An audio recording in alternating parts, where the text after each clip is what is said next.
ऐसे शख्स से मिलवाने जा रही हूँ जिनके बारे में शब्दों में कुछ कहना सूरज को दिया दिखाने समान है। तो आइए मैं आपको मिलवाती हूँ आज की भावना ठाकर जी से, जो रिटायर्ड जज हैं, जिन्होंने 10 सालों तक प्राइवेट प्रैक्टिस की है, 20 सालों तक जज के रूप में अपनी सेवाएं दी हैं और इनका एजुकेशन BSc LLB है। इन्होंने पारिवारिक न्यायालय में अपना योगदान दिया है, बहुत सारी समस्याओं का समाधान किया है। जब भी पारिवारिक न्यायालय की बात होती है तो परिवार की धुरी महिला पर आकर बात टिक जाती है। महिलाओं से जुड़ी हुई बहुत सारी समस्याएं, इन सब बातों पर हम और चर्चा करेंगे भावना ठाकर जी से। तो मेरा पहला प्रश्न है भावना जी से। मैम, जब आप पढ़ रही थी तब आपने यह क्षेत्र करियर के रूप में क्यों चुना? इसके पीछे कौन सा मोटिवेशन था? सच कहे तो इस कोर्स को चुनने में मेरा कोई मोटिवेशन नहीं था, क्योंकि मेरे पर्सनल लाइफ में मेरी शादी के 2 साल के बाद में मेरे हस्बैंड की डेथ हो गई थी और उसके बाद में मुझे ऐसा कोर्स चुनना था कि जो मैं सर्विस करते करते उस कोर्स को कर सकूँ।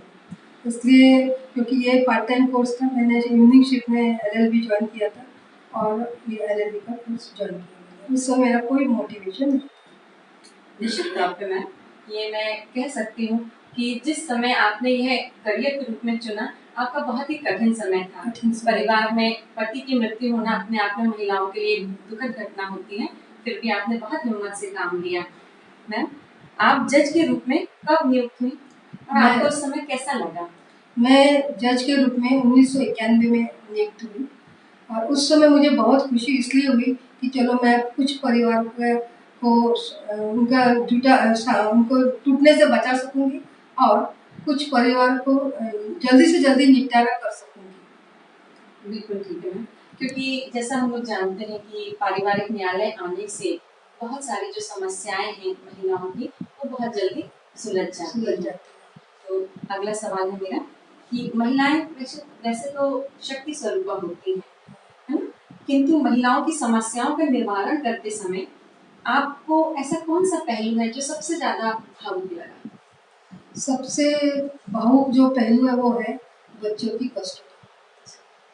जब दो पति पत्नी जब झगड़ते हैं तब उनका अहम टकराता है, लेकिन उस समय वो अपने बच्चों का विचार नहीं करते हैं। ऐसे भी कई किस्से हो जाते हैं जब माँ भी बच्चों की जवाबदारी लेने को तैयार नहीं रहती और पिताजी भी नहीं रहते, तब ऐसा लगता है कि माँ बाप होते हुए भी बच्चे अनाथ हो गए। और निश्चित तौर पे हमें बच्चों पर ज्यादा ध्यान देना चाहिए और हमें तो आप पे पूरा भरोसा है। जब कोई महिला, आपने जो समस्याएं खुद उठाई हैं, खुद आपने तकलीफें उठाई हैं, तो उनका निवारण भी आपने बहुत ही अच्छे से किया है। और मैम, अगला सवाल है मेरा कि जज होकर एक औरत होने के नाते, औरत और वो जज है, तो ऐसे में आपको कौन कौन सी समस्याओं का सामना करना पड़ा? सबसे पहले तो पारिवारिक न्यायालय जब स्थापित हुआ उस समय लोगों की धारणा बहुत गलत थी। लोग समझते थे कि ये सिर्फ महिला न्यायाधीश है और महिला न्यायालय है तो सिर्फ महिला को ही न्याय मिलेगा, पुरुषों को नहीं मिलेगा। लेकिन ये भूल जाए कि ये पारिवारिक न्यायालय है जहाँ पे परिवार को बचाना है, तो वहाँ सिर्फ महिला को बचा के नहीं चलता है, पूरे परिवार को बचाना पड़ता है। तो बहुत ही गंभीर बात कही है ना, क्योंकि परिवार में जहाँ स्त्री और पुरुष दोनों एक जीवन की तो एक गाड़ी है, उसके 2 पहिए हैं, तो उन दोनों पहियों को समानांतर चलना है। बिल्कुल ठीक है। तो मेरा अगला प्रश्न है कि ऐसा कोई जजमेंट हो या ऐसी कोई घटना है जिसको लेने के बाद या वो घटित होने के बाद आपको थोड़ा पछतावा हुआ? मेरे निर्णय से मुझे पश्चाताप नहीं हुआ, लेकिन जब मुझे ऐसा लगा कि वो कई सालों तक लोग लड़ते रहते हैं, जब उनकी पूरी जवानी लड़ाई में चली जाती है, तब मुझे बहुत पश्चाताप होता है। वैसे एक किस्सा मैं आपको कहना चाहूँगी। ये NRI कपल का है, जो हस्बैंड जो थे वो साइंटिस्ट थे और उन्होंने बहुत काफ़ी पेपर्स भी लिखे थे हार्ट डिजीज़ के ऊपर, कैंसर डिजीज़ के ऊपर। उनकी जीन्स की फैक्ट्री भी थी, सब US में थे लोग। लेकिन यहाँ पे ऐसा कहना पड़ेगा कि कभी कभी महिलाएं भी अपना हक का उपयोग गलत ढंग से करती है, उसका यहाँ पे आपको उदाहरण में देना चाहूँगी कि मुस्लिम कपल था।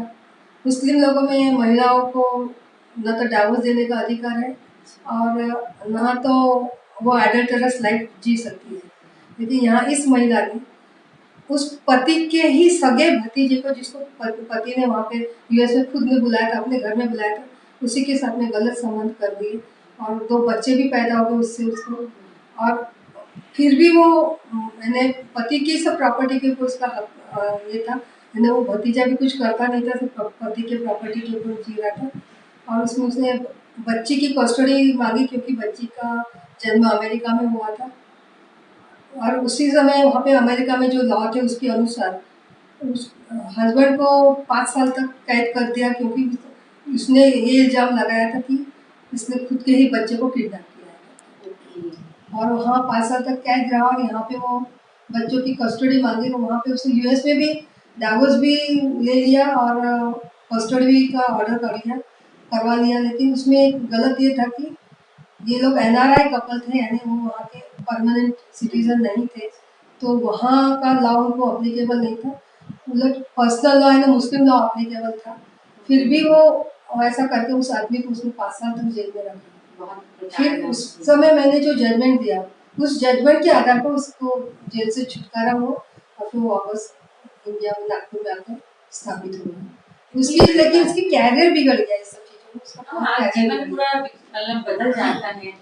कोई भी छोटी मोटी घटना भी होती है, उससे आने वाला मनोबल जो है वो टूट जाता है, उसको फिर से एक जीरो से अपनी जिंदगी शुरू करनी पड़ेगी। तो फिर भी आपका निर्णय यहाँ पे बहुत ही सहयोगी रहा उस व्यक्ति के लिए कि कम से कम उसे कैद से तो छुटकारा मिला और एक नया जीवन उसने शुरू किया। कभी कभी ऐसे हो जाता है, महिलाएं भी कभी कभी अपने शक्ति का दुरुपयोग कर देती हैं। बिल्कुल मैम। तो अगला मतलब मेरा प्रश्न ये है कि क्या आप ये महसूस करती हैं कि कानून महिलाओं के लिए बहुत ही सहज है, अप्रोचेबल है? नहीं, यह एक बात गलत है। जो कानून कभी भी बनता है तो बोलते हैं ना, आवश्यकता ही कानून की जन्मी है। जी। तो जब जब औरतों के ऊपर अत्याचार हुए तब तक उनके फ्रेंडली है कानून बने।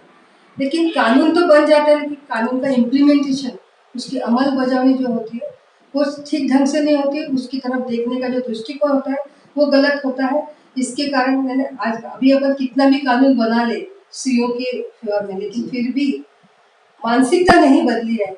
आज भी औरतों को सबऑर्डिनेट देखा जाता है और उनको यदि कोई मदद करता है तो उनके ऊपर इल्ज़ाम लगाए जाते हैं।